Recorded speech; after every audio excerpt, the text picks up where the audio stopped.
The moment of reckoning was drawing near. It was like a storm on the horizon, dark clouds gathering, the air thick with anticipation. I'd spent weeks preparing, playing the part of the forgiving husband, the understanding brother, while underneath it all, I was sharpening my knives, getting ready to strike. But now, the time had come to deliver the first blow. I started with Emily. She was the one who had torn my life apart, the one who had betrayed me in the most intimate, unforgivable way. And she was about to find out just how big of a mistake she had made. It was a Tuesday afternoon when I decided to make my move. I knew she would be home. She had stopped working after she found out she was pregnant, using the excuse that she needed to focus on the baby to quit her job. But I knew better. She wasn't interested in the baby. She was interested in living off my money, planning a future with Mark while pretending to be the wronged woman who had made a mistake. I drove to the house we had once shared, the place that had been my home but now felt like a prison. I had barely stepped inside since the day she dropped the bombshell about the baby, opting to stay at a friend's place instead. But today, I walked in with a sense of purpose, my heart pounding in my chest as I steeled myself for what was to come. Emily was in the living room, sitting on the couch with her laptop, probably looking up baby names or some other nonsense. When she saw me walk in, she looked surprised but quickly masked it with a strained smile. "Pace," she said, her voice overly cheerful. "I wasn't expecting you. What's up?" I didn't answer right away, just stood there watching her. The sight of her, so calm, so comfortable in her betrayal, made my blood boil. But I kept my expression neutral, refusing to give her any hint of what was coming. "I've been thinking," I said finally, my voice calm measured. About everything. "About us." Her smile widened slightly, and I could see the wheels turning in her head. She thought I was here to beg her to come back, to forgive her, to play the role of the dutiful husband who couldn't bear to lose his wife. "I'm glad," she said, setting her laptop aside. "We need to talk about our future, for the baby's sake." I nodded, walking over to the couch and sitting down across from her. I wanted to be close enough to see the look in her eyes when I finally tore her world apart. "You're right," I said, keeping my voice steady. "We do need to talk about the future." She reached out, taking my hand in hers, and I had to fight the urge to pull away. Her touch felt like poison. "I know this has been hard on you, Pace," she said, her voice dripping with fake sympathy. "But we can get through this. I still care about you, and want us to be a family. We can find a way to make this work." I almost laughed at the audacity of her words. A family? After everything she'd done, she still had the nerve to act like she was the victim, like she was doing me some kind of favor by sticking around. But instead of laughing, I leaned in closer, my voice dropping to a whisper. "Emily," I said, my tone soft, almost gentle. "There's something I need to tell you." She looked at me, her eyes wide, probably expecting some kind of declaration of love, some pathetic plea for reconciliation. But what I said next wiped that hopeful look right off her face. "I know everything." Her smile faltered, and I could see the confusion and fear start to creep into her expression. "What do you mean?" "I know about the affair," I said, my voice cold now, all pretense of kindness gone.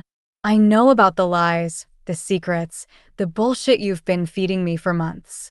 I know that baby isn't mine, and I know you've been planning to take everything I have and start a new life with Mark." She stared at me, her face pale, her eyes wide with shock. "Pace, I didn't." "Don't even try to lie to me," I snapped, cutting her off. "I've seen the messages, the emails. I know how long this has been going on. I know my own parents were in on it, covering for you, encouraging you. So don't insult my intelligence by pretending you're innocent." For a moment, she just sat there, her mouth opening and closing as if she were trying to find the right words. But she couldn't. There were no words that could save her now. I had her cornered, and she knew it. "Pace," she finally managed to choke out, her voice trembling. "I'm sorry. I didn't mean for it to happen like this. It was a mistake.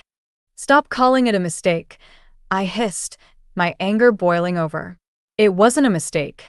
It was a choice. You chose to betray me. You chose to lie to me. You chose to screw my brother behind my back and then act like you were doing me a favor by staying. Don't stand there and pretend you're the victim here. She flinched at my words, tears welling up in her eyes, but I wasn't moved by her tears. Not anymore. What do you want me to say? She whispered, her voice breaking. I'm sorry, Pace. I really am. But what's done is done. We can't change the past. You're right, I said, my voice cold as ice. We can't change the past. But I can damn well make sure you pay for what you've done.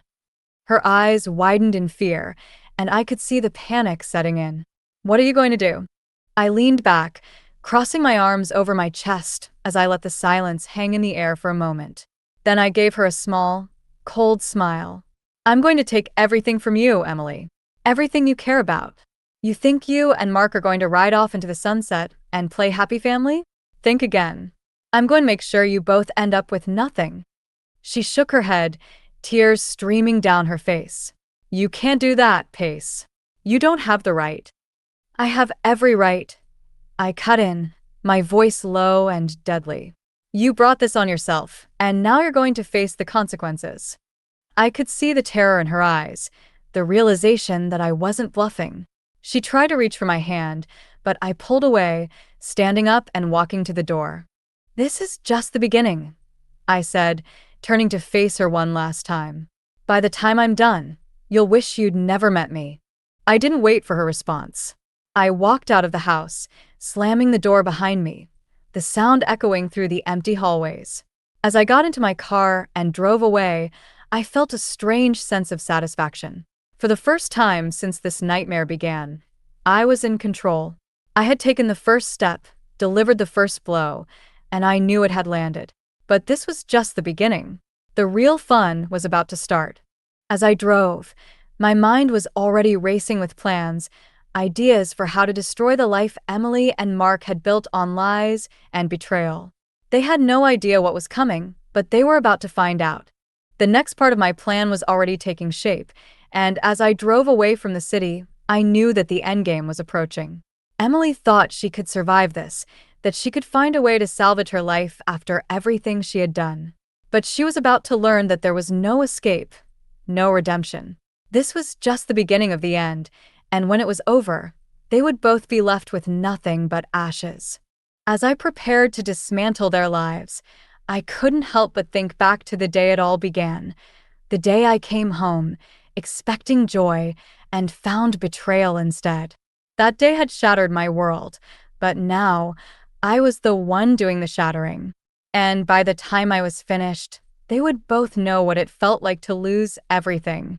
The final strike was coming, and when it landed, there would be no going back.